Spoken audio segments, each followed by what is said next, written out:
Friends இருக்காங்க.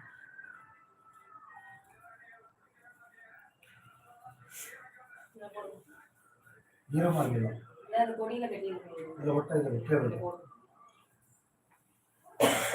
எல்லாமே நமக்கா எதுவுமே லேசாக ஈரம் இருக்குது. போடுங்க, இதில் கட்டி போடும் அப்படின்னு நான் எடுத்துக்கிட்டேன்.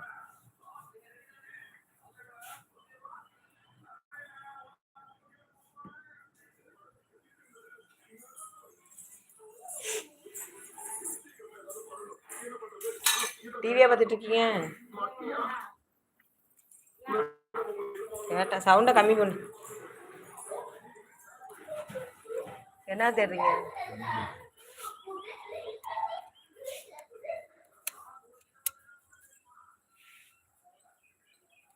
என்னது இது? வண்டி நான் தெரியல.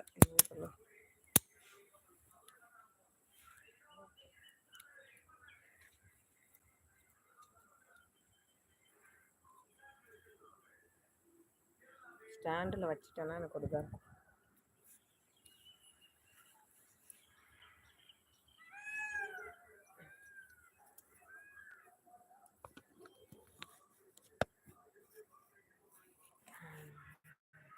ஸ்டாண்டில் வச்சாச்சு. ஓகே, ஊருக்கெல்லாம் போயிட்டு வந்தாச்சு.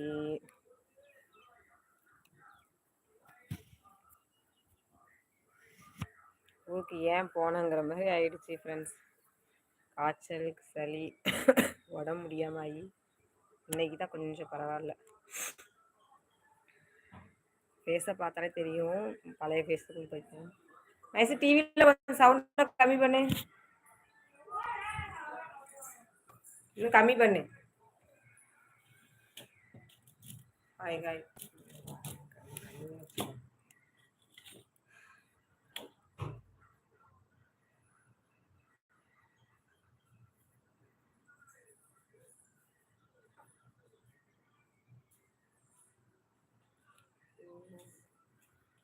சாப்பாடு இன்னைக்கு வந்து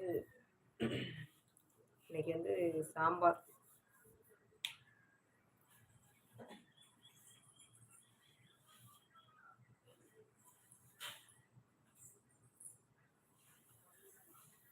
மழை டைமில் இதை கட்டியிருந்தேன், மழை பெஞ்சிச்சு. 10 நாளைக்கு முன்னாடி அதில் இதை கட்டி துணியெல்லாம் காயப்படுது. இன்றைக்கி வெயில் அடிச்சு திடீர்னு பார்த்தீங்கன்னா மழை வந்துருச்சு.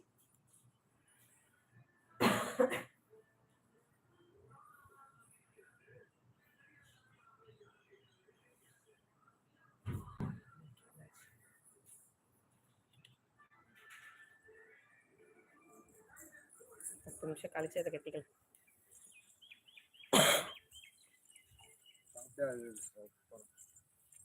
போய் சாப்பிடுங்க.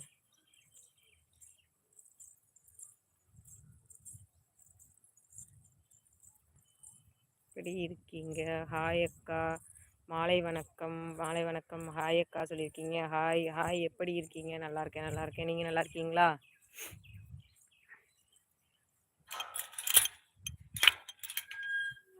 வீட்டுலலாம் டிவின்னா புரியல.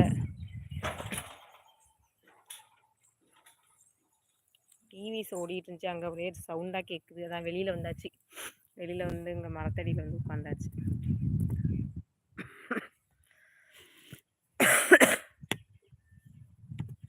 பனி, சரியான பனி.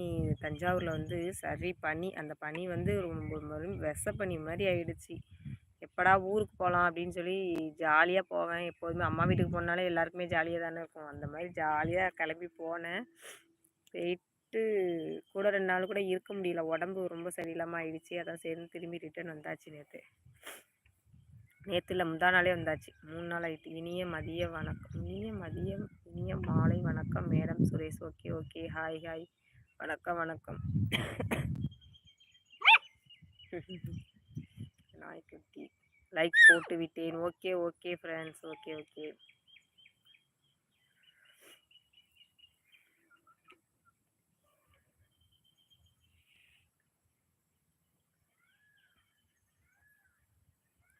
கோழியெல்லாம் மேய்ஞ்சிட்ருக்கு. வந்து வீடு வந்து இங்கே வந்து வீடை ஒதுங்க வைக்கிறதுக்கே எனக்கு வந்து